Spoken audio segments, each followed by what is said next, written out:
This episode is sponsored by Scofton, which is a great place to get great grub on this great worker placement game which is on Kickstarter right now until the middle of November. And now, on with the show.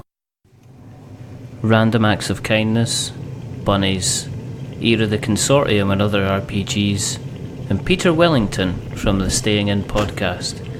This is We're Not Wizards. How are you anyway? I'm fine, man. I'm fine. It's I'm having a real like year of just trying to like zen out as much as I possibly can. Like I'm just trying to relax and not clutter up my life with things that are like bad things, not like poisonous things. I mean, obviously I don't want poisonous things as well, but like Put away this cobra. Cobras Boxed away in by the bin. scorpions. Yeah, Keep that pufferfish away from me. From me.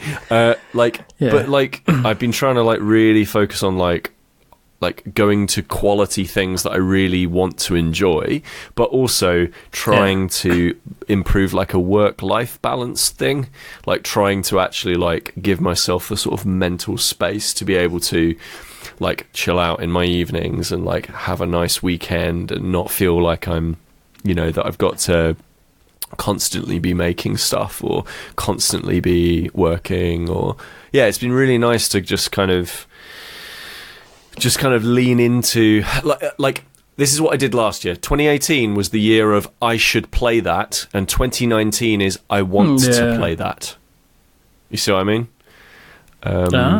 Yeah, so it's been nice. How about you? How's everything with you?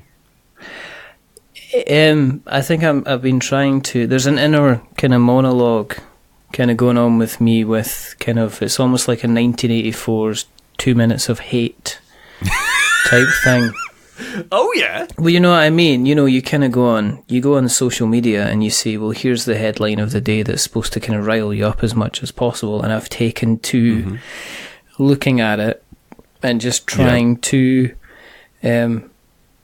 move away from it, especially if it's. I think it's especially if it's something that's kind of like negative about somebody, depending on obviously who that person is. You know, but you know, there's benefits of the doubt that kind of have to come out, and some of the time you're just like, well, that is the way that they are, and me extracting more energy from other things I should be spending energy on, and kind of pointing it in their direction and they're never ever gonna listen to me shouting at them on whatever social media. There's no point in doing it. So I've taken to.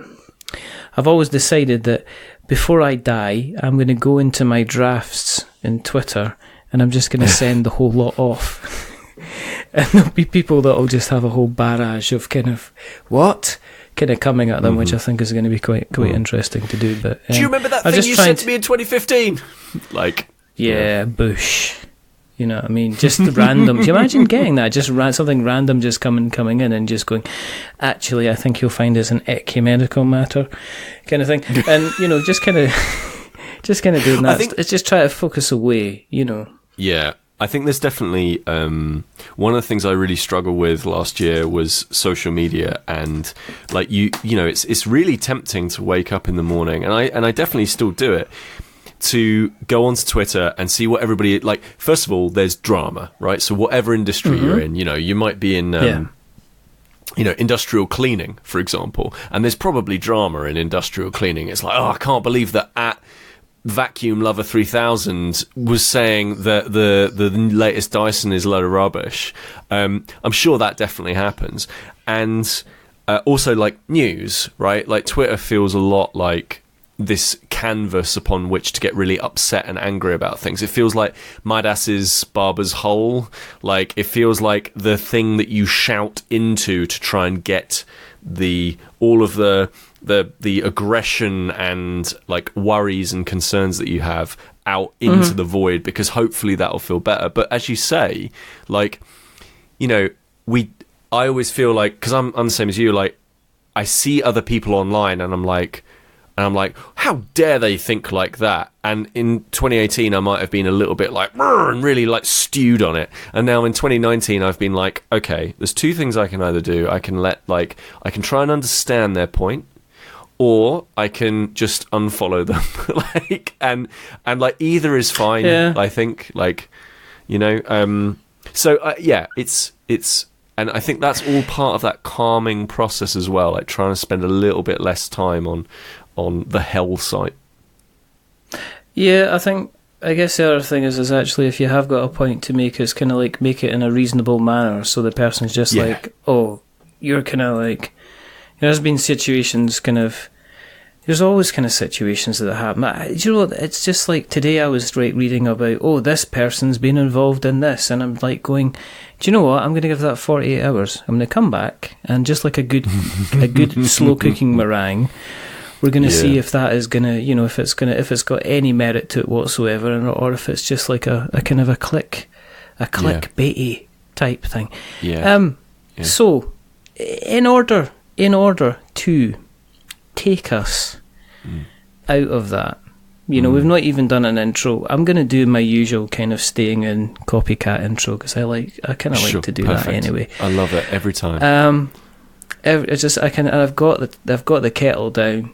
I've been testing myself on different kettles, and I think I've got it down. I'm a slight. Do you know there's a bit in Saving Private Ryan where he goes, so what's your German like? And he says it's a bit kind of this, it's got a touch of Bavarian in it. So I'm kind of going for something that is a possible, probably difference between a slight T-Fal and a Morphy Richards. You can detect, so it's kind of almost like a, it is almost like a, oh, that's nice. Yeah, that's an absurdly good impression, actually.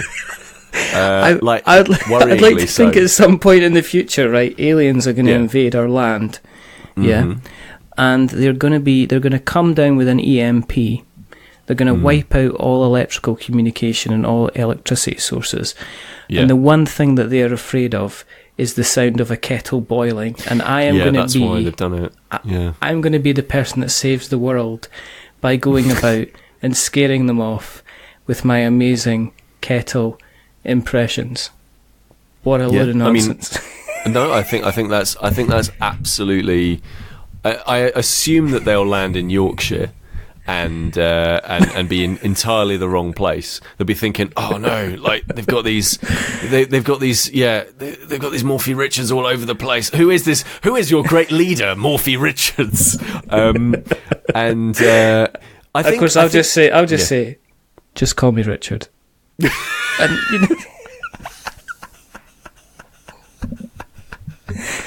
I think that's good. Everybody needs a life skill. I wonder why they've come here though. That's the big question. Like, so why? So I always think about aliens, right?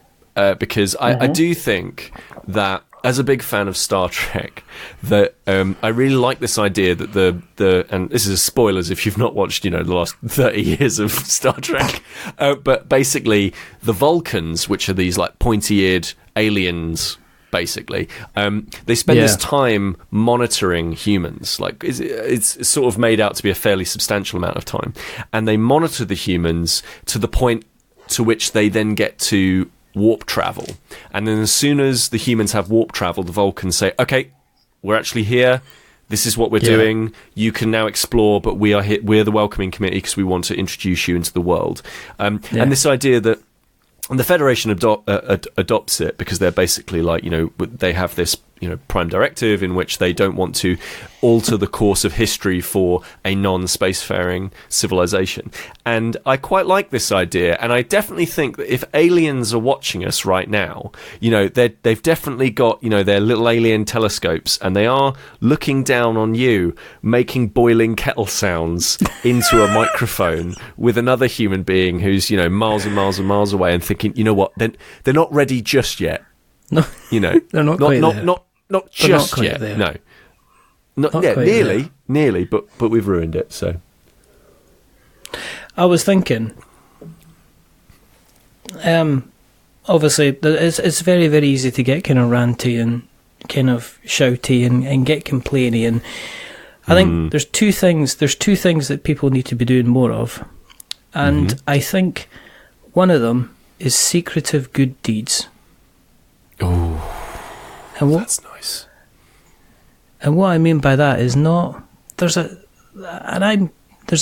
tendency. Okay, there's bigging up people in public, and I think one of the things that a lot of kind of people who create kind of media and content and stuff like that, I still hold by the thing that there's nothing quite wonderful as somebody publicly telling you that they like and they enjoy and they appreciate what you produce. I mean, I do regularly try and mention guys like yourself and, Sporadically Bored and, other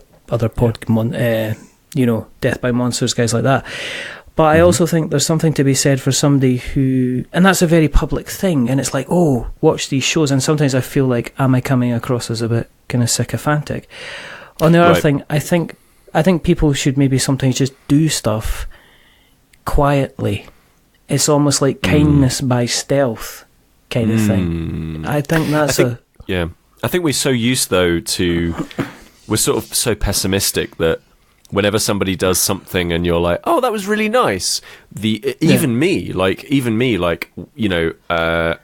I immediately think, what's in it for this person? Like, why would they think like that? And that's the reptilian part of all of our brains, right? Going like, why would they be nice to us? Like, surely there's no reason to be nice to us. What we do is not very good. My existence is pointless. Like, this is silly. This is all, and it's that reptilian part that's just like constantly doubt, constantly be on the defense. And this idea of like, I really like this idea of like, going out there and actually shouting about the nice things that you like. 'Cause God knows there's a lot of bad things out there, but I do also like these moments of secret kindness. What would you do? Yes. Like, how would you like bring that into your everyday life then? I think just by, I don't know, paying for somebody's shopping or something like that. Nothing nothing that's major. Something that's very personal between somebody before. Seeing if you see like an old couple in a cafe or something, buying their cup of tea for them or something like that. You know what I mean? Just going up to the counter and saying, oh, look, have they got a bill? And they say, yeah, I'll just sort it out. Something like that. Yeah. So that when they get to the counter and they say, can I pay for it? Somebody says, oh, it's already taken care of. You don't worry about it. And it's that nice little surprise. Yeah. And it's like, and then they just like, well, what that, and generally what people do in these situations is like, this doesn't kind of happen to me. And it's something that they tell. And it's not, it's not a big, huge thing. Yeah. It's about making those little stories.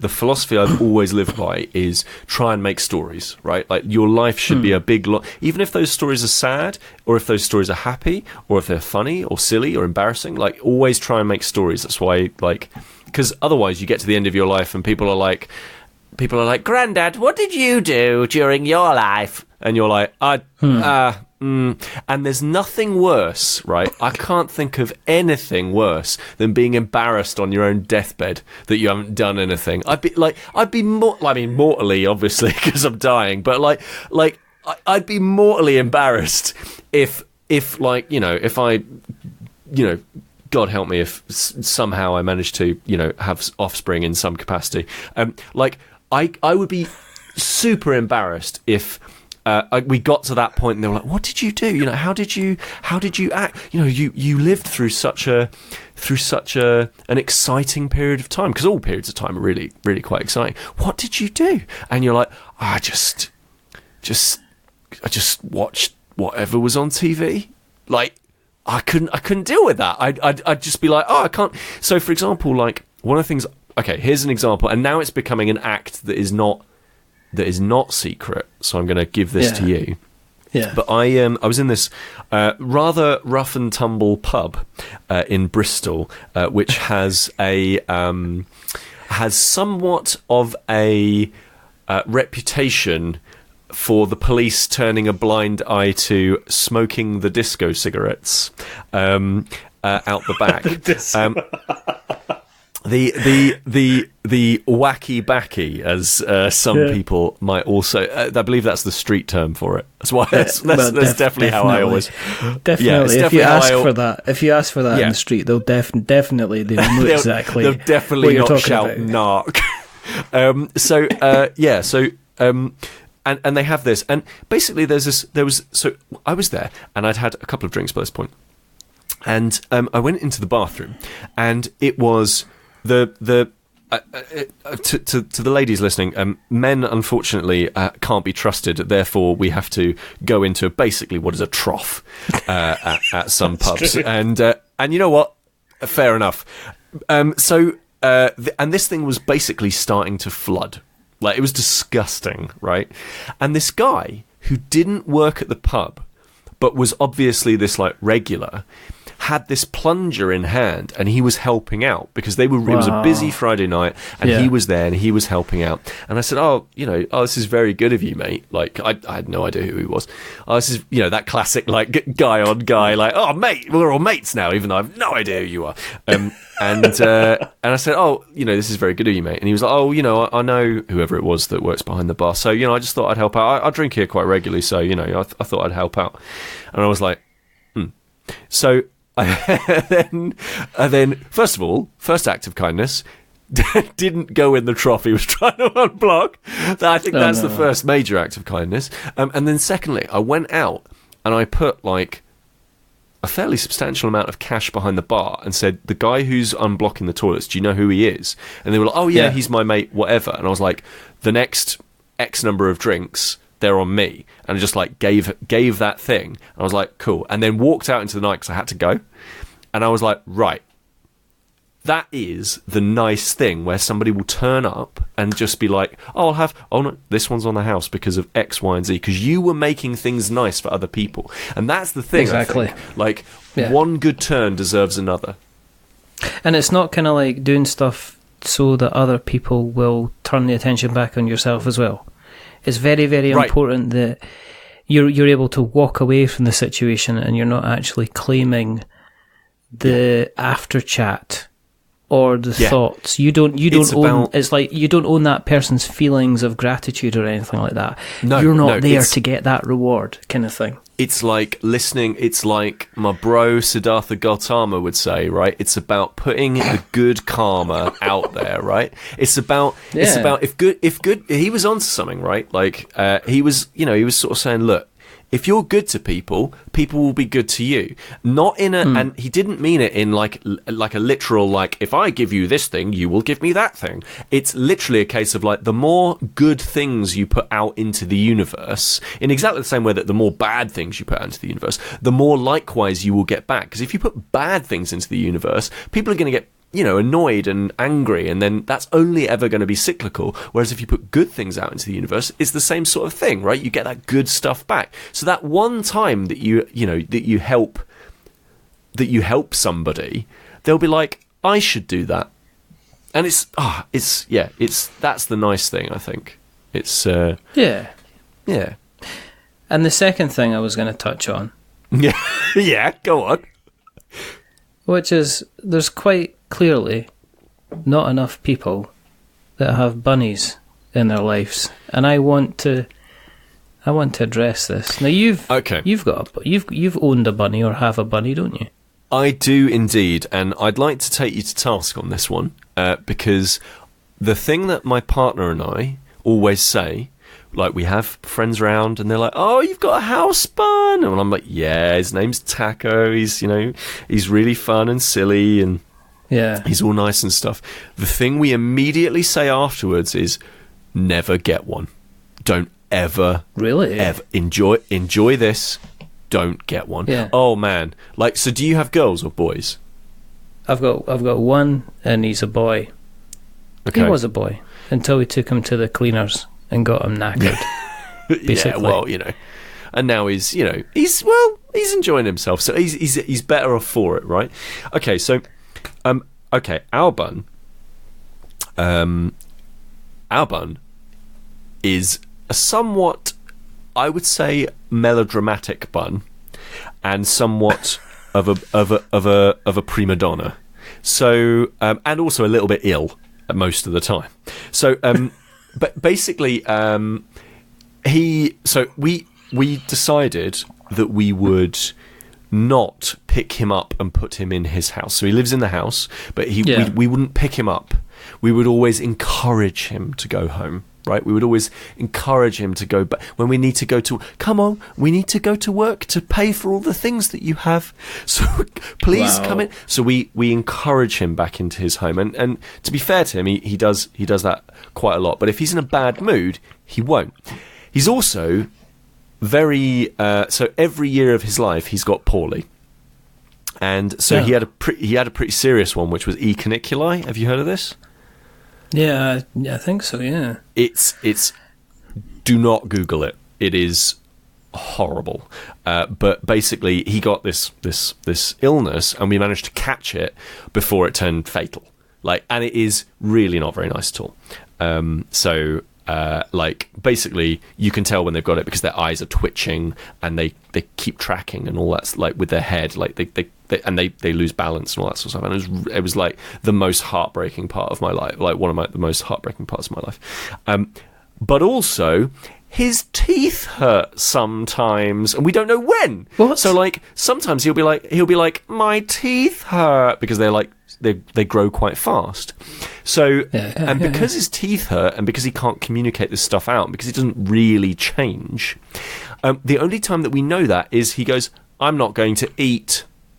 And we're like, oh, brilliant. Because as you'll know, as a bunny owner, if they don't eat for 8 hours, their stomachs can just stop. And at that point, yes, you've got like 24 hours. So he'll be like, I decided in the middle of the night to stop eating. Figure out when. Because it's like, oh shit. Great. Off to the vet then. So imagine the scene then. Imagine the scene. It's like an episode of House or ER right. Casualty. Oh yeah.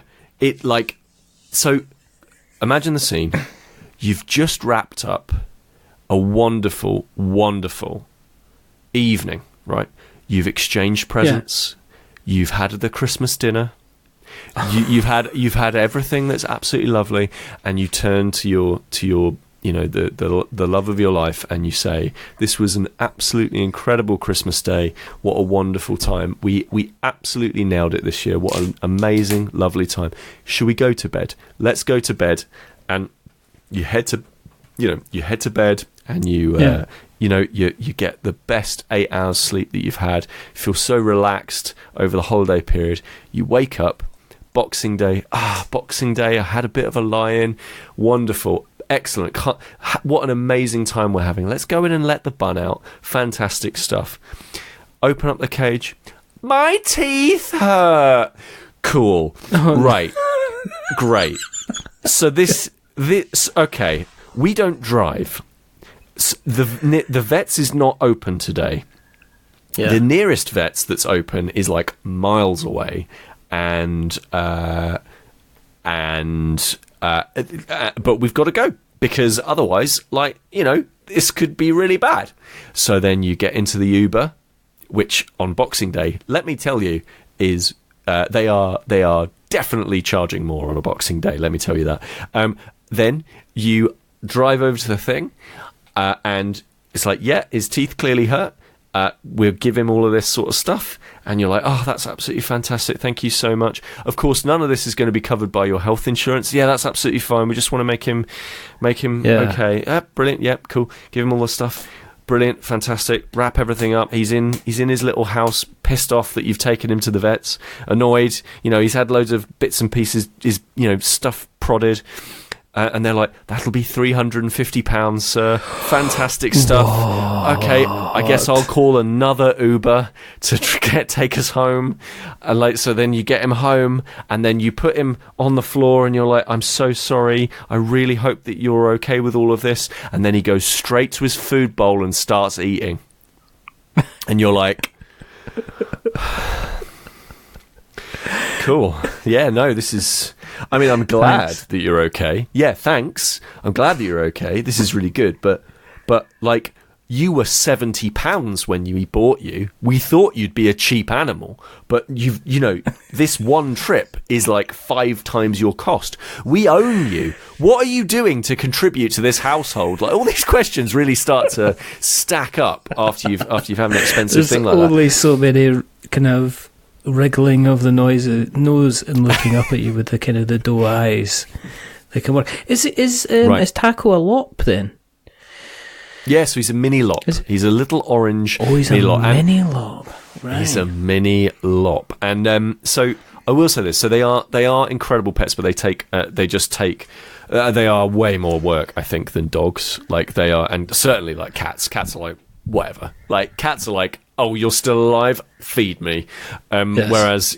Whereas rabbits are kind of like, they're halfway house between a dog and a cat. But rabbits are really, I'm sure you know, like, they feel really social, and they've definitely got their own body language that they're trying to communicate with you.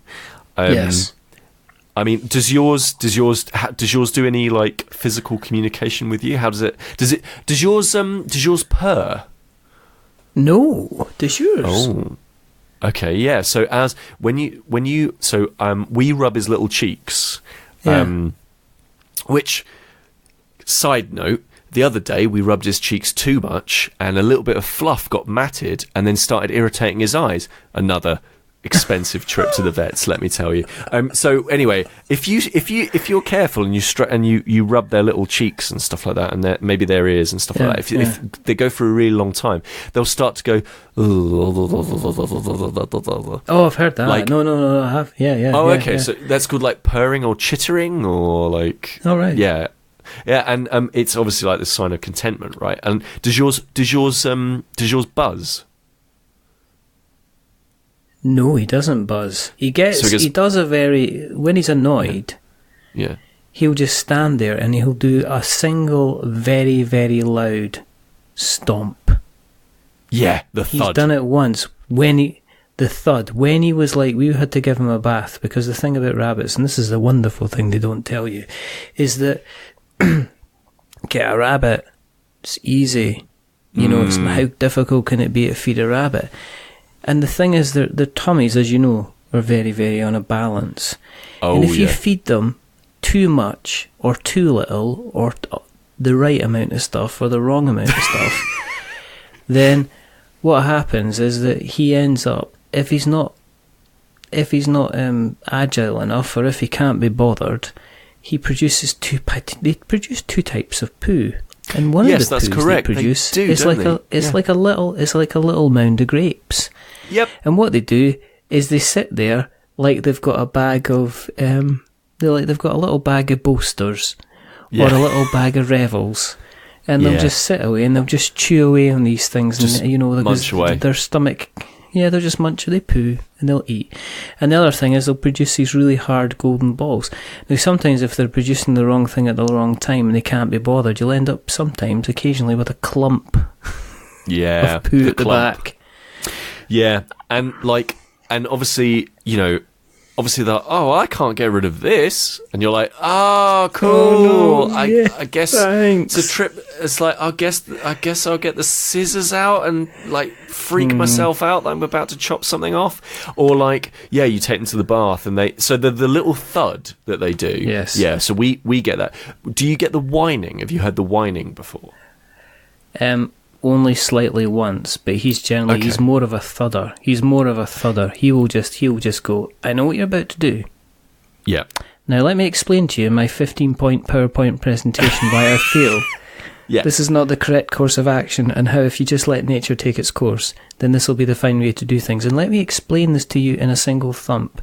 And so you'll go near him and you'll just hear a bang. And it's like, here we go. Yep. So my one will go, and then thud. So let me tell you, it is the most frustrating thing, because it's just like, I can deal with the thud, but the it's just like, grow up. Like, I honestly, and like, you're sort of like sat there like, of course he doesn't understand. Like, he's you can't communicate with. So our one's, so the other thing is, we bought a Duff one. Our one's deaf, which is great, because it means that because it means that like he doesn't get freaked out by lots of things, like lots of big noises and stuff. Slight caveat to that: if you do walk into his vision and he's not expecting you, then he will absolutely freak the hell out. But but the thing is, obviously he's not listening to you, so he doesn't, So when we talk to him, like. Yeah, we talk to him, and we know he's deaf, and we're like, whatever. But, like, he's not able to understand his name or anything like that, so he can't come over or anything. But, like, when he's like, it's like, no, I'm not having that. Like, you're not whining at me. So the buzz is the, which is the, like, I'm excited by this, and it's also like a, hello, this is great to be around you. Like, so for example, when he binkies around the living room, because he's very, very excited, he jumps up and, like, flicks his little legs out to the side. Oh, yeah, that's the coolest thing ever, and it's so cute. Oh, it's they do, so like, 360s cute. and 180s. Which ones do you, so what kind of rabbits do you have? I've just got one. We've just got a single, he's a mini lop as well. Oh, he's a mini lop as well? Oh, okay. He is a mini lop as well, so I saw pictures and I went, yeah. It's kind of elevated you in the league, and the staying in league of people that, you know that you're in a league. I mean, so you're always kind of, you never drop lower than second. I'm just saying, because you've got the rabbit. Yeah, I know. I know where I'm at. Wink, wink. Like, I definitely know that I'm, I'm playing in the same league as those bozos. So the, I mean, like, so when he's like running and jumping around the room and stuff like that, sometimes he'll go because he's just like super excited. And what was the other one that we had? So we've not had any of the like honking. We certainly haven't had any of the screaming, which is really scary. I've never ever heard that. I never want to hear that. I don't really want to hear that ever. I think that would make me consider. But I take it you have to keep him indoors. I mean, you've not got like an outside area to put him in an outside hutch or something like that. No? If you keep them inside, it can double their lifespan. So rabbits' average lifespan outside is about 5 years if they're in captivity. It's about 2 years if they're in the wild, and it's 10 years if they're inside. And so we were like, well, yeah, no, definitely, we'll keep him inside and he'll have a nice time. And so he's not really ever run around. Well, no, he sometimes does run around on grass when we take him to the Bunny Hotel. I take it have you taken yours to the Bunny Hotel yet? No, we actually normally have neighbours kind of coming in, and the whole point of taking him somewhere else, I mean, I would think I would, I don't know. He has actually stayed at a friend's whose child, they were like, oh, a rabbit, I'd love to look after the rabbit. And I think they kind of cleaned, they kind of, you give like, okay, and here's a bale of hay, and here's like, an entire kind of cube of compressed hay that will probably fill up the back of a car if you kind of unfold it and everything like that. And we gave it and we got it back, and they practically used all of that because apparently they've been cleaning them out every single day because they were worried about the amount of poo that they were making. It's like, they fire these out like poppets. What are you worried about? It's like you're going to you get a little scoop, you know what I mean? And it's like you scoop it, you go in and go, oh, for goodness sake, I've got a scoop. So you scoop the one side out and you put it away in a bag, and then you get the sawdust out, and you put the granules down for the soaking up the moisture.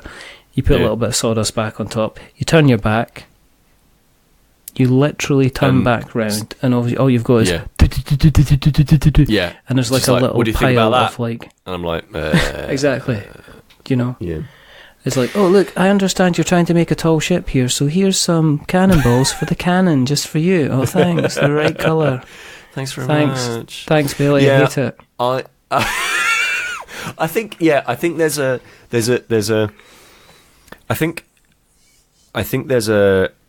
with animal ownership, there is like, I'm always the person who's just like, think about whether or not this is the right thing to do. With rabbits, I genuinely think it is the wrong thing to do at all times. Like, they are really complicated, like in terms of like what their actual needs are. And it sounds like you're like a really good bun dad, and I think we are as well. My partner and I think we're pretty good bun parents, but like, for years and years and years, they were just seen as this like animal where it's just like, oh, chuck it down the bottom of the garden and like, give it, let them walk on that like that horrible chicken wire fence stuff and like cut their little little toes up and all that sort of stuff, and like, you know, they used to be fed absolute crap and like all this kind of thing, and like the big thing about them that I think people don't understand is like how social they are. Like they live in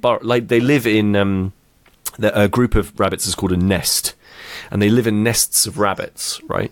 And like they're super social, so they need you to be around. And luckily, because they're crepuscular, i.e. they are awake during dawn and during dusk, like it's good if you've got a job, because you can be around in like the morning and the evening. That is one of the good things about having a rabbit. But like it does also mean like if you go out in the evening, you are just going to leave it to not do anything, and that sucks, like, because it definitely wants to like have a run around and like be with its nest and like be all social and stuff like that. I mean, my rabbit actually is like absolutely in love with my partner Alex. Like, so Alex is like number one. We refer to her as human one. Right. Taco thinks of her as human one, and human one gives Taco everything he needs, right? So she will give him little treats every once in a while, and give him cuddles whenever he's around, like, and like make sure that he's got everything that he needs and all that good stuff. Like, but a lot of the nice things, and she does also do a lot of the other cleaning and stuff like that. I don't want to misconstrue what she does.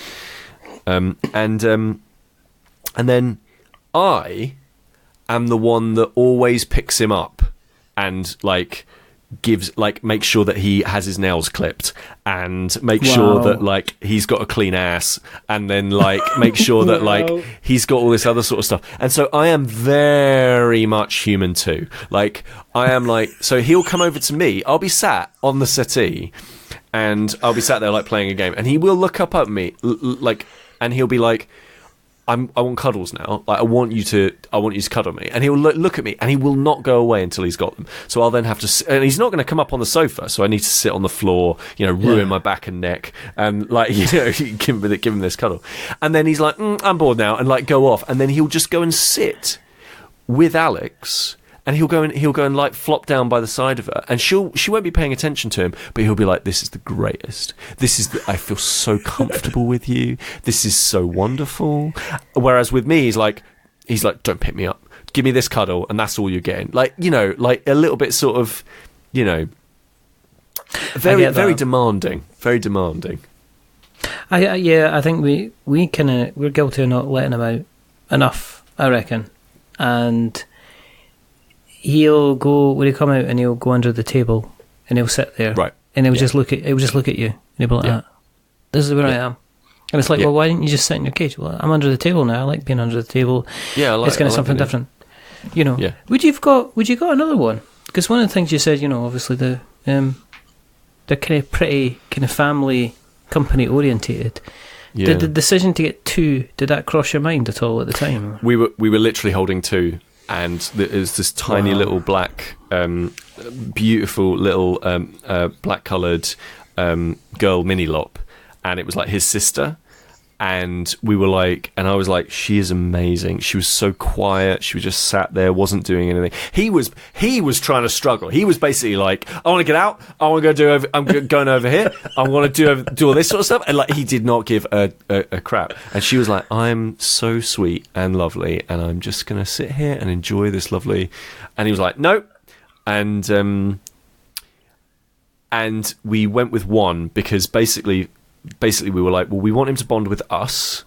Yes. And then the other part of this were, I mean, at the time, obviously, so girls are like actually harder to look after because they get I mean, it's a matriarchal society that they run around in, right? So, So so she could have beaten him up, basically.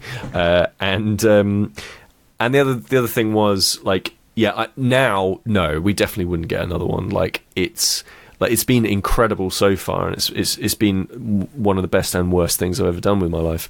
But like at the same time, like it does mean that in the evenings, if you want to go out for a drink, it's like, okay, well, someone needs to be at home, or like, okay, but if we do go out together, we need to make sure that we stay up longer so that he's actually got somebody around so that he has a bit of a time out and all that sort of stuff. And it also makes going on holiday harder because we don't have any our neighbours technically don't know that we have him because we're technically not allowed him, and so he has to go to the Bunny Hotel each time, which is fine. It's just that so.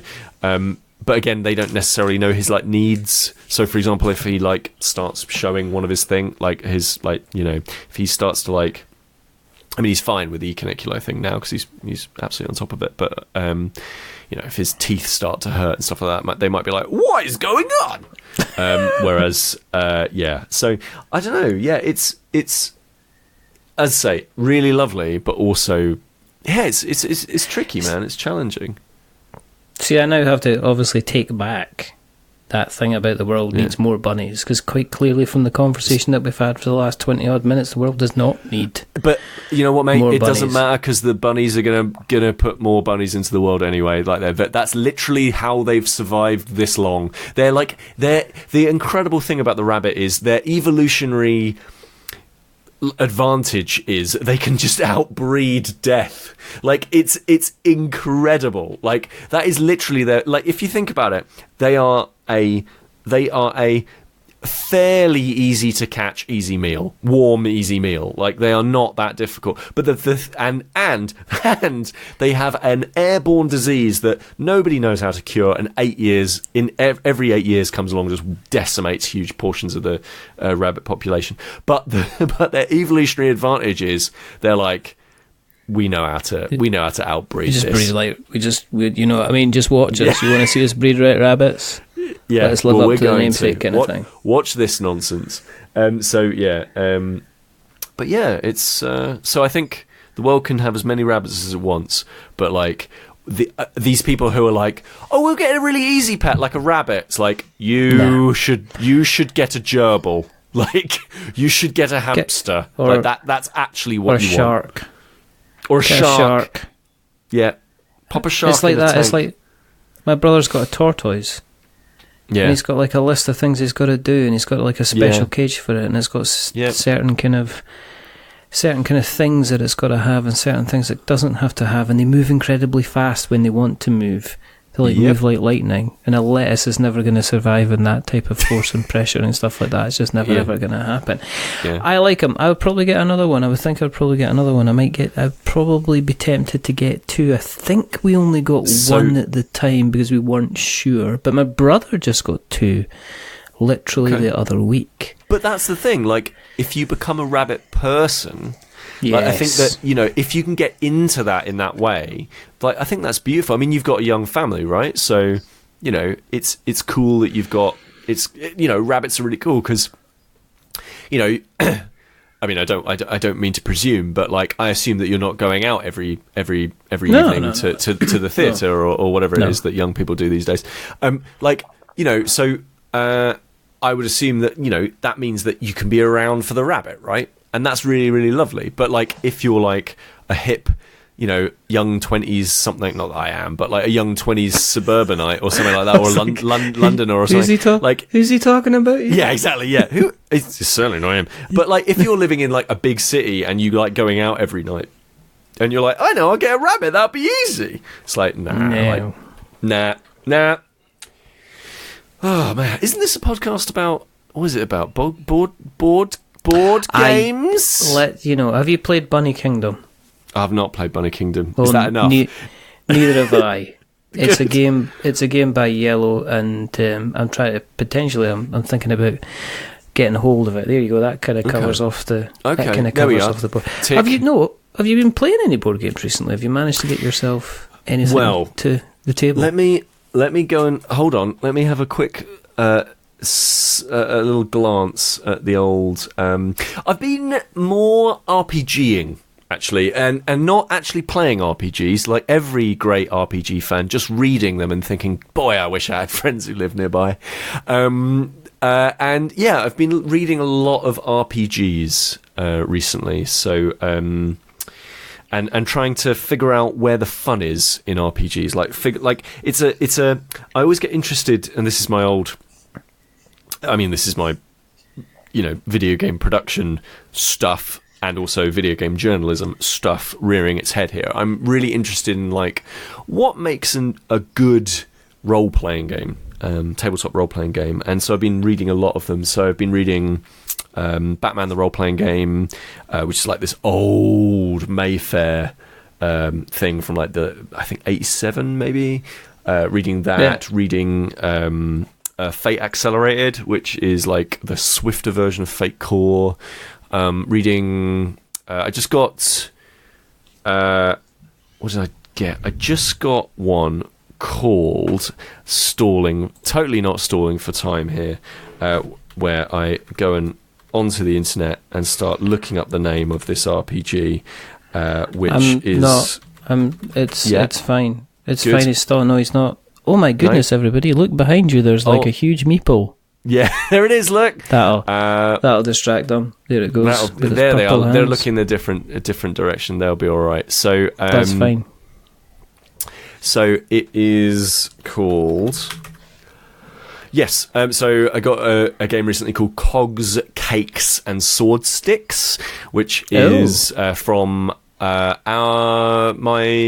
company I work for's good friends over at Modifius. They published this game. It's a steampunk, pulpy role-playing game set in Britain, and it really grabbed my attention because it's basically about cake and tea and like burglaries, which is like really exciting British stuff. Yeah, good old British stuff about lips and stuff like that, and going out in the rain and without a jacket. Exactly. It's that sort of like having a penchant for cues, but also attacking a zeppelin.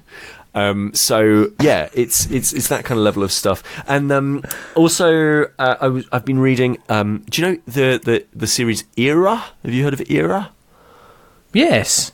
Yeah, Mr. Era. And Era the Consortium and Era the Chosen. Consortium. So I've just been I've been reading Era the Consortium. I think it's the Primer book, because I got that at a Bristol convention about 6 months ago now. Been reading that and trying to figure out like how did this like ultra indie RPG company like put this whole thing together, and how do they keep banging stuff out at this rate? Like it's a small team, but they smash stuff out at an alarming rate. They have a Kickstarter like every 2 months or something like that. Oh yeah, it's the guy Ed Jowett, and he's on the show on a regular basis. In fact, I think he's been on about 5 or 6 times now, and he is absolutely prolific. And it's almost a case of Ed is kind of full of RPG. And the only reason is that there isn't more Era RPG out there is because there is only technically 24 hours in a day, and every single time he amazes me. And it's not a case that he goes, oh, Battlestar Galactica, yeah, let's kind of riff off that kind of thing. He's actually writing whole worlds, and he seems to be kind of not just, oh, here's an idea. Because I spoke to, I had Grant Howitt on the show recently, and he does these one-page RPGs, and it could be anything at all. I mean, he did like, the Right to Bear Arms, and it's people with like bears for arms and stuff like that, and it's like a one-pager that you kind of throw out, and this stuff is absolutely fantastic, and he does quite a lot of stuff, but Ed's stuff just seems to be, okay, this is my take on superheroes, and it's not like this is my take on Superman or Batman. It's like, this is my take on the superhero genre, and he covers the whole thing with a river of just stuff.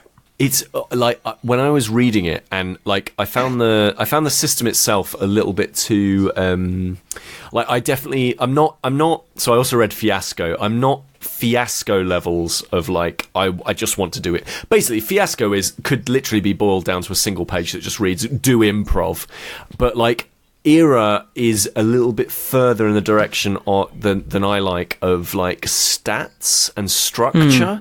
And I think and that's not a criticism of it. That's simply a case of like I mean, like I look at stuff like Pathfinder, I'm like, you know what? Good for you, Pathfinder. Like, I'm sure somebody out there, in fact, a lot of people out there love this stuff. But you know what? That is not for me. Like, And I think the Era stuff, in terms of rule set, just goes a little bit too much for me in that direction. But as you're talking about the actual world building, that is so inspirational. Like when I was talking with him at this at the Bristol event, you just got from him and his pals who were with him helping out with the event itself. You just got this sense of like, I'm living this. Like this is like I just it's like a compulsion almost that he just has to get this out. It's like, as you say, it's not. It doesn't feel. I think Era the Consortium doesn't. It feels like, here's my take on future sci-fi with like cyberpunk wrapped into it and like future sci-fi stuff. Not as far as like Mindjammer, which I just got a copy of and I'm really excited to have a look at how that works. Not as far as like Mindjammer, like future stuff. Not as like strange, uncomfortable, maybe uncanny sci-fi like Tales from the Loop, or maybe something like Nibinura, I think it's called Nibimura or something. Anyway, one of those things. Like it doesn't feel like that. It feels like, here's my sci-fi universe, and you're like, okay, well that's fine. And then you read this primer, and you're like, Jesus, man, like there's so much here. Like, okay, here's the 2 massive A4 pages that you need to read about this one business. By the way, we will go into more detail in the full book, and it's like, this is so inspiring. Like the idea that somebody can that amount of information can just like spurt out of someone's brain. Do you know what I mean? Like that someone can go, here's how money works in this universe. It's like, what? I find it really. It's why I get him on, because he comes out with stuff, and you know that he's not doing it commercially. Do you know what I mean? There's a big push nowadays for somebody to go, that's a really good idea. You know, I really like that idea, Steve, but is it going to make us any money? Kind of thing. Yeah. Whereas with Ed is just like, Ed is kind of like, he's like a Vincent van Gogh kind of character. Yeah. He's going out, he's painting sunflowers and starry nights, whether you asked him to do it or not, because he's got to go out and do his sunflowers and his starry nights.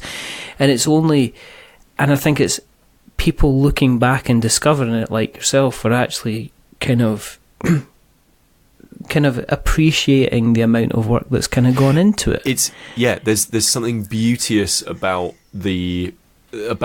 just the act of creation. It doesn't matter what the quality of that creation actually is in the end. And I think what he's produced is actually pretty okay. Like it's not my favorite, but it's you can certainly see the quality inside of it. But it doesn't matter, because it's the act of the creative process where you just go, that is beautiful. That is somebody sitting down for, because I've been dabbling with writing a story of my own for an RPG, right? Like this is just something that's been happening for the last 6 months, and I've not really been thinking about it, like talking about it, and like it's just been a kind of like personal thing. And like the entire time I've been like, wow, like I find it really difficult to sit down at the keyboard and get stuff done. I'm always like, I need to clean up my room. I need to make sure that like I have everything in place. Oh, I can't possibly do it without 2 screens. I need to, or do it on my laptop. It has to be the desktop. It needs to be there. There's always an excuse to not put something together, to not be creative, and whether it's practical, in inverted commas, things like that, or simply stuff like your own personality just getting in the way, like, but what if it's rubbish? Stuff along those lines. The admiration I have for any creative people where they have this consistent throughput of work, because you're just like, this is such a talent, this is such a skill to just sit down and go, I'm just going to blast this out, and then I'll clean it up later and make it all work. But it's why I've got a huge respect for people like Dan Abnett, right? So a writer like Dan Abnett, who works a lot with our pals over at Games Workshop, writes a lot of really good stuff. Has done did the Eisenhorn stuff, right? But just smashes books out. He's like, spare weekend, yeah, here we go, here's another one.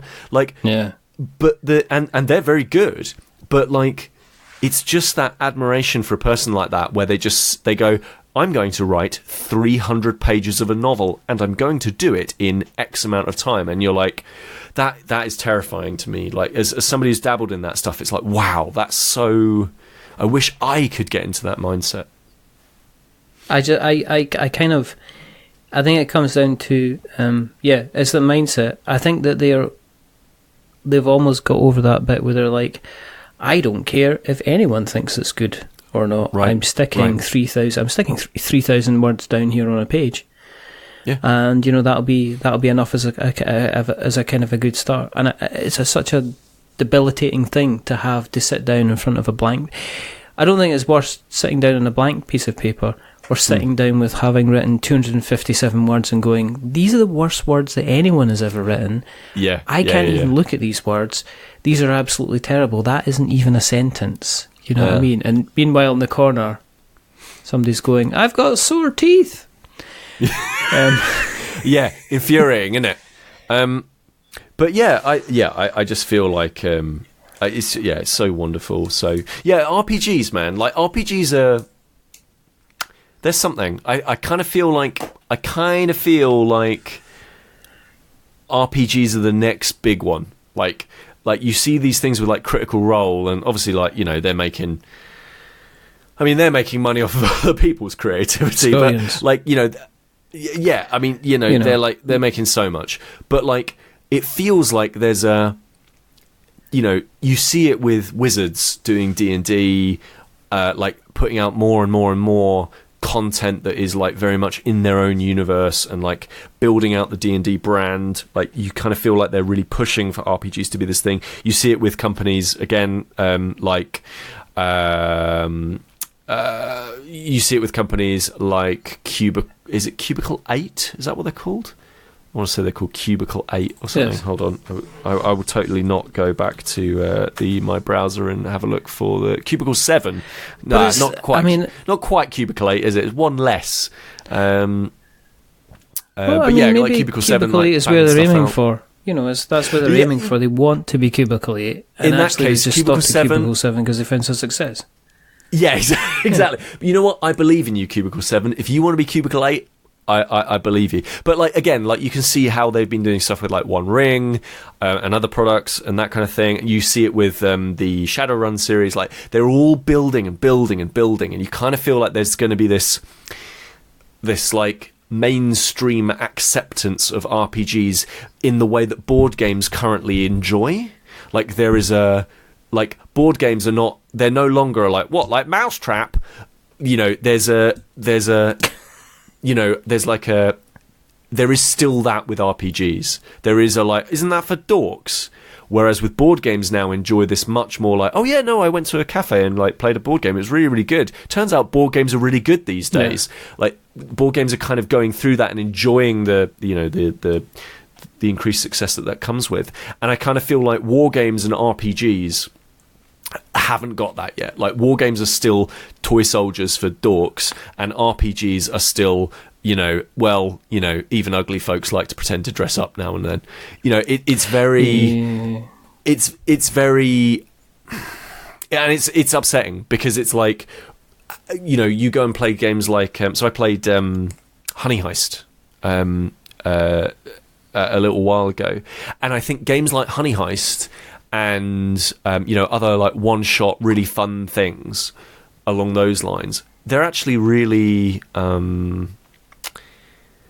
anyone can enjoy them, right? Like they're super low barrier to entry. I felt like, so I ran Paranoia, and like that's actually a really fun, everybody can understand what the setup is and everybody can pretend that they're a clone in a dystopian future. Like everybody can pretend to do all that sort of stuff, and it feels like RPGs are not, war games are kind of almost there. I think the thing with RPGs, and I don't think it helps when you get things coming into the zeitgeist like Stranger Things, right? And the things that kept coming up is, we've got to finish the campaign, and I think And I think that RPGs could be something that people sit around the table. I remember back in the the late, must have been the early 90s, middle of the 90s, there was murder mystery kind of boxes that you were able to buy from the shops. And in all intents and purposes, they were just, somebody had taken the role-playing game idea and decided to, it allowed kind of affluent middle-class people to pretend that they were in an Agatha Christie novel, and they were able to have dinner, and then they were able to do this murder mystery, and it was so jolly, so good fun. And I think it's almost like, and then that disappeared, and then the people that are still playing D&D were still playing D&D and Pathfinder and Vampire Masquerade and everything else. And I think now we're going to end up with potentially on the cusp of people with, like, bringing up, say again, Grant Howitt doing kind of like one-page RPGs. There's a lot of people who are saying, like, I want to do single sessions.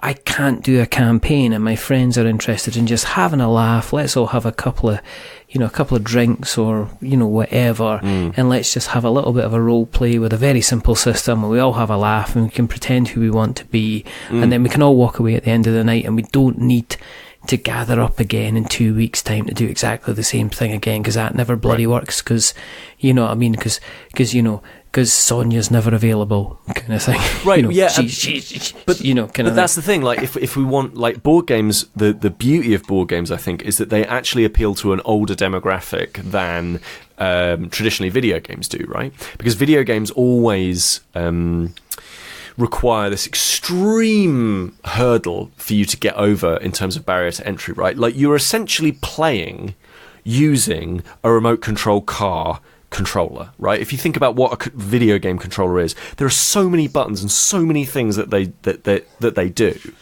that it's just like the barrier to entry just for that is extremely high. And so it skews young, because young people tend to have a lot of free time, and they're able to put their. It's why Fortnite is such a big thing, because they're like, hey kids, you want something for free that you can just play forever and ever and ever with your friends who are also bored as hell like you are and want to play for free? Here you go. Like, that's great. Whereas you look at what board games are doing, and board games are, like, I think the most successful ones have or consistently successful ones have kind of taken that balanced line of, games like Catan, Ticket to Ride, Splendor, that kind of board game. Pandemic, I think, is a good example. And it's like the rules are complicated enough to have depth, but simple enough to be understood, where as long as somebody's in the room who's able to actually explain the rules to the other person, you can just immediately get playing. And I think that accessibility is really important for, people who are paying for the rich and luxurious lifestyles of the rabbits that they own, right? Like, it is like, if you go out and work for a living and you come back, you get excited, on payday, because you're like, I'm going to buy this one board game because I know that on the weekend I'll probably have enough time with my partner to go and play this game. Whereas with video games, you're like, cool, I need to sink 45 hours into this until it starts getting good. And, like, I think that RPGs currently suffer from this problem where, like, there is the Dungeons and Dragons, where it's like, cool, if you want to get the most out of this, really, you are going to need to sign yourself up to at least 4 or 5 good sessions of this stuff. No. And sessions are going to be 4 or 5 hours, maybe 4 or 5 hours long. Yeah. Whereas these one shots like Honey Heist, like Fiasco, which, I mean, as I say, I read through and I didn't particularly like it, but I thought was very smart in that, like, with Fiasco, it's like super straightforward rules. Everybody understands what's actually going on. There's no such thing as campaign play. And again, that accessibility means that people are gonna be like, oh, should we crack out Fiasco? Whereas I don't think anybody who's going to a nice sophisticated dinner party is like, should we crack out Call of Cthulhu? Like no one's thinking that, right? No one's thinking like, let's just have a quick session of some mad, super complicated role playing game, And again, it's why I find systems shall I get the robes? Yeah. You get the candles, I'll get the robes. Yeah, kind of thing. She's like, let me get out these dice. Like really simple things like this, right? Like, oh yeah, that sounds great. Let's start playing. Cool. Do we have the correct dice to play this game? It's like, well, what do you mean? It's like, well, like, oh, surely all dice are the same. It's like, no, but on this instance, we need a D20, a D8, and it's just like you're just putting barriers up all the time. Whereas I think we're heading towards, hopefully, a situation where hopefully there are going to be slightly more accessible games, like in the limelight, in terms of RPGs, in the limelight a lot more, and that the engaging with RPGs becomes less about watching the Critical Role folks do what they want to do, and like going, oh great, yeah, this is brilliant, I could never put this game together, like there's no way I could have this many friends and this amount of cool stuff in the same room all in one go. From that to, let's all play I don't know, like Fate Accelerated. Like, I think Fate Accelerated is a really good game that people could very quickly get into, but just hasn't seemed to have like picked up quite the attention that it sort of needed when it came out a fair number of years ago now. Do you know what it's going to take? It's going to take like a Coronation Street RPG, or a Big Brother RPG, or the Circle RPG, or EastEnders RPG, or something like that. It's going to take something where folk are going to say, well, you can play this character, and this character, and people will just be going in and saying, well, this is what you've got to do. Right. And I think that there's an intellectual property. Interestingly enough, it ties into this kind of Wendy's thing, where Wendy's apparently released an RPG, and everybody kind of went, oh, this is absolutely bloody dreadful. Yeah. How dare they try to capitalise by selling people stuff all the time. If you don't mind, I'm going to go off and spend my $49.95 on this third time I've bought this book, because it's got a gold embossed dragon instead of the normal dragon that I picked up last time. And while there's part of me that goes, well, that's Wendy's cashing in, there's also part of me that's thinking, out of the 100 people that pick that up, say if it is 100 people pick it up, what happens if, say, 40 of them go on the internet and try and find out about other role-playing games? And what happens if out of that 40, 20 go on and actually pick up, something? And then out of those 20 that pick up on something, 7 or 8 go ahead and do some, 7 or 8 go ahead and actually start something. I mean, isn't that enough? Isn't that beautiful? Isn't that what we're kind of looking for? Dude, it's beautiful. It's beautiful. That really upset me about the whole Wendy's thing. It was just like, guys, first of all, it's a company being a company. Come on. And second of all, this is mass market. But that's the issue with any, and I think wargaming and RPGs have this problem, and board games, I think, have flirted on the periphery of having this problem of just gatekeeping. Yeah. Like RPGs and wargames definitely do. Like wargames, I fell out of them for like 15, maybe longer years, and then only recently got back into them with Kill Team and Burrows and Badgers. Because quite simply, the barrier to entry was super high to begin with, and that was really off-putting. But it was the thing of you'd go on Reddit and be like, where do I start with the, and just a torrent of oh, you should be doing the blah blah blah blah blah. You should be spending £700 to make sure that you've got blah blah blah blah blah blah blah. And if you don't have this, what's the point? Are you even playing BattleTech if you're playing with the starter set only? It's and I kind of feel like RPGs are the same, and board games have flirted with that, but this when you see Wendy's and stuff dance around with this stuff, you're kind of good for you, cool. It's cool that you've tried this stuff out. It's really interesting that you've thought, oh, okay, there might be something here. And it's interesting. It's interesting. There was a board meeting where people sat around and made a decision that they wanted to engage with the RPG community. Beautiful. And if you think about it, the only reason a mass mega corporation like Wendy's is going to consider engaging in the RPG community is because they thought there was money there. And that's what comes out. That which means it's getting noticed, which means people are wanting to take it mainstream. And it's one of these double-edged swords. It's like taking something to mainstream and commercialising it makes it crap for the people that were there since the beginning. But this is how it is. I'm afraid this is what happens when things get popular. Right. But it's also like those games will always exist. Like I always get really upset with people who are like they're going to change my game, and it's like, believe you me, the companies that are going to come in, they don't care about your game. They want to make the next version of your game. Like, if you want to play, if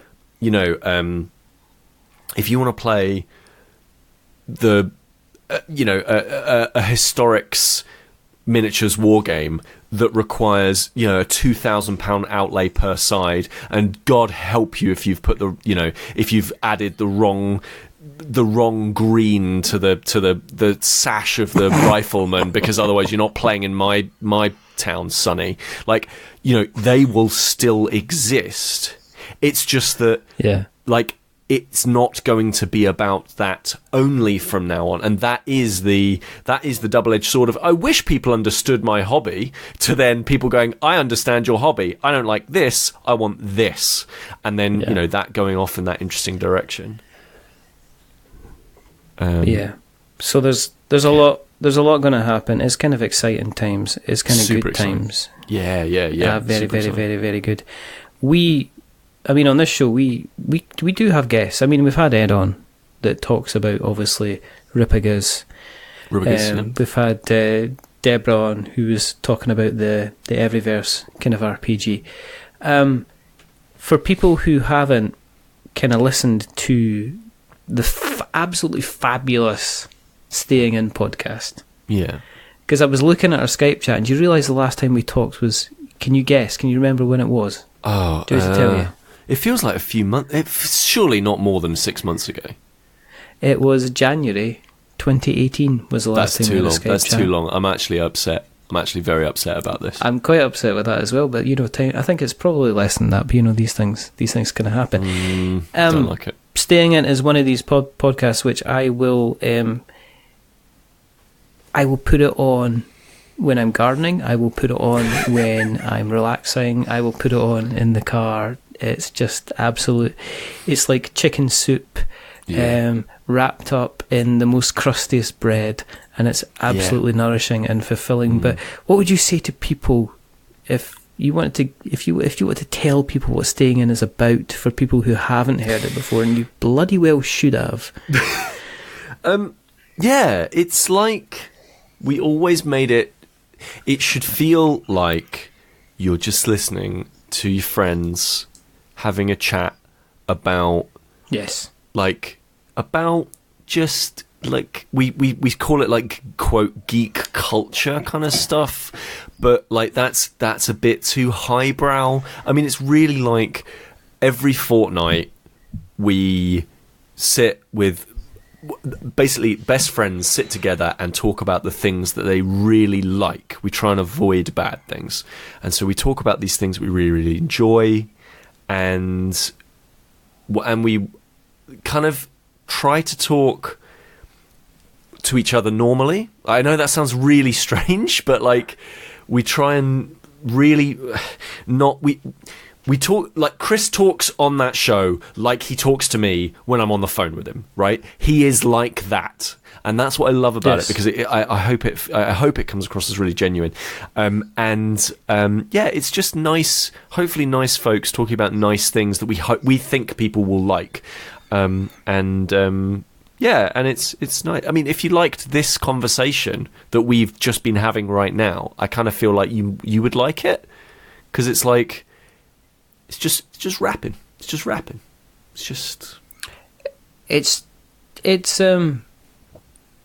very, very good. There's no two ways about it, and I would implore everybody to go onto their podcast catcher of choice and check out, go and search for Staying In Pod or Staying In Podcast. You're Staying In Pod on Twitter, aren't you? Yeah, Staying In Pod on Twitter and Facebook, Staying In Podcast on everything else, I think. Yeah. Yes, so you can find you. If people want to have listened along tonight and there must be more Bunny. Surely there will be pictures. Where do you exist? Where do you exist on the internet webs?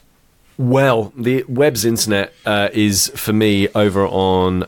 so you can find me on twitter.com/000 with an X. Sometimes I post bunny pictures, but you might want to search for Taco El Paso on Instagram, because he does have his own bunny account. Oh, wow. And he does occasionally put little pictures up on there.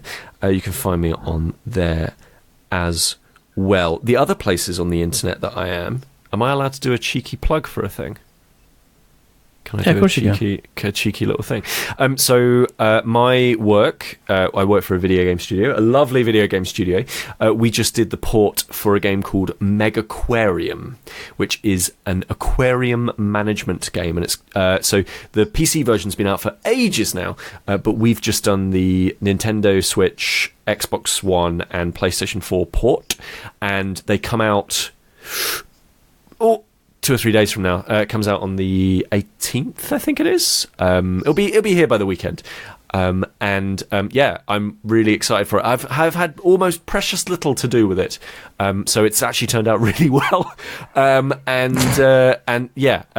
If you would like, if again, it's a very chill, very relaxing game. We talked about this on the podcast actually the other day. If you want to listen to We're Not Wizards, but you also want to be doing something else with your hands, and you're like, well, I've done the washing up, I've emptied out the rabbits, I've put the kids to bed. Like, if you want to be listening to something else, it's the perfect game to just sit back, chill out, do whatever you want, and basically manage an aquarium while listening to a nice podcast. So yeah, that sounds perfect. So yeah, go and get that, and then listen to some more back episodes of this. That's the perfect combination. There you go. I shall make sure that we put all the links in the show notes so that we have notes to show. If you want to keep an eye on what we are up to, go to the internet webs and search for We Are Not Wizards, and you shall find us as normal. And you shall also find us on the podcast catchers of choice. Some of them have got the word pod in them, some of them have got the word cast in them, some of them have got neither, like Stitcher or Player FM. Yeah. If you like us even more, then consider, tell somebody else about us, because we spread. That's so important. Like a virus, I guess. And also, that's the good karma. That's the good karma, right? Yes. Go tell somebody about a thing. That's the secret good action. Do it. Basically. Or the other thing you can do is you can go into Apple Podcasts and you can drop us a subscription, a rating, or a review. If you are going to be dropping us a subscription, rating, or review, don't give us 10 stars because it makes us big-headed, but don't give us 1 star because it makes us cry. Give us something in the middle, like it's 5, because it's average and we're just a little bit average, but the person who's not been average is a rather wonderful, rather fantastic Mr. Peter Willington. He's fantastic. Thank you very much for coming on, Peter. Thank you again for having me on. That's very good. There's only 2 more things to do as normal. You got to remember that we're many things, but we're not wizards. Are we wizards, Peter? Of course not. Absolutely not. And the second thing is to thank our sponsors of the show and also to say goodbye. So it's a goodbye from Peter. Say goodbye, Peter. Goodbye, Peter. And it's a goodbye from me. Remember, stay safe, roll 6s, make something awful, and don't bother going out, but make sure you're staying in. And until the next time.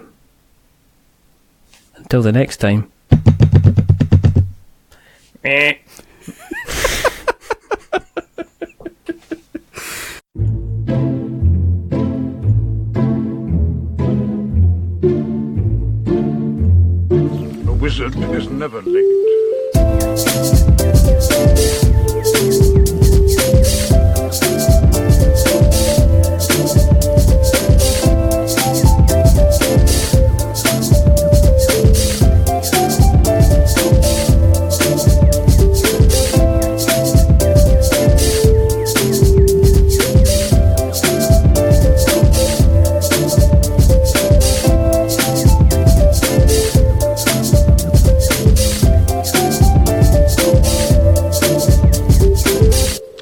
is he early? He arrives precisely when he means to.